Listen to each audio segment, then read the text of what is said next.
Hi,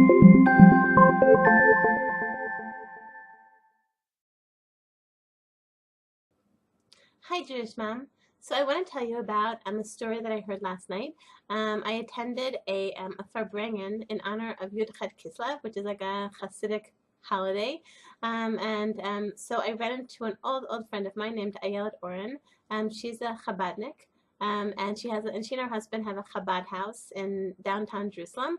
And they do a lot of kiruv. They give tours of Jerusalem neighborhoods, and kind of through these tours, they do kiruv with non-religious Jews, and they are very successful at it, and very dedicated to what they do. So we were just sitting down and talking, and she told me a story from this past Friday. So what happened? So she has, as I think I said, 8 children, ranging between the ages of 20 and 10 months old. And so at one point on Friday, some of her kids were in charge of mopping the floor. And so they picked up the 10-month-old, and they put the 10-month-old on the dining room table so that she would be out of the way so they could mop the floor. Okay, so everything turned out fine in the end. Everything's okay, but the baby actually fell off the dining room table. So Ayelet had to run with the baby.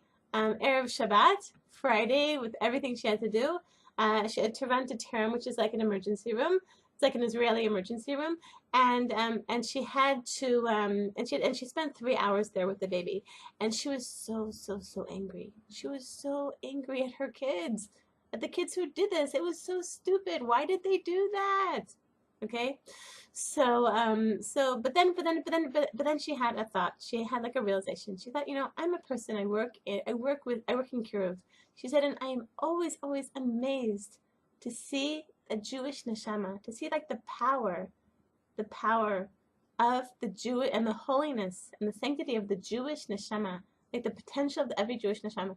And it doesn't matter. She said it could be, someone who's covered with tattoos, smoking on Shabbos at the beach. It could be, it could be any kind of, but it doesn't matter. That Jew underneath all of like the tattoos and the smoking on Shabbos and the mohawk and the whatever, there's a Jewish soul. And she said that like her years of kiruv have taught her to see the power of a Jewish soul. And all of a sudden, like this feeling of like calm and love for her children.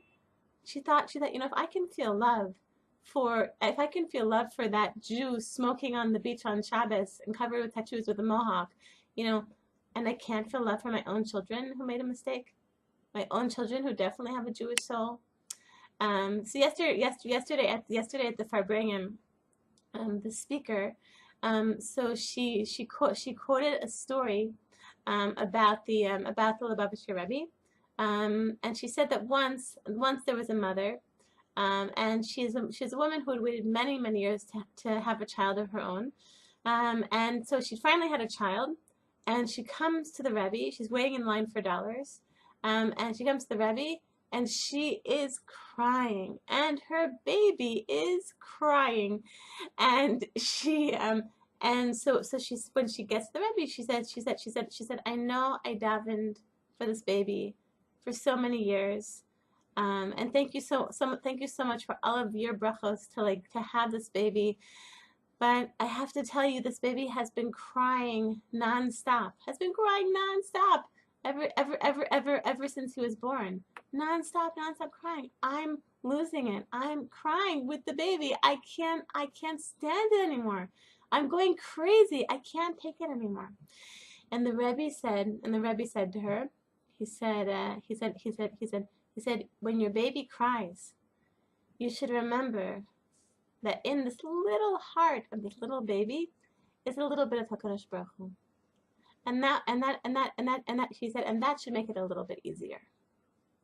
So in conclusion, I think it's something that we think about, like theoretically, like people have, the holy neshamot of all of the Jews in the world, and all the holy neshamot, and all the holy potential of all the people, and I think that it really, like, since I heard these stories last night, it's kind of, when our children do things that irritate us, it's hard to remember, oh, this is also the holy Jewish soul. This is also it's also a soul, like a human being with infinite potential also for holiness, and for greatness and for all good things, and to bring a great light into the world. So on that note, I want to bless all future trans with an amazing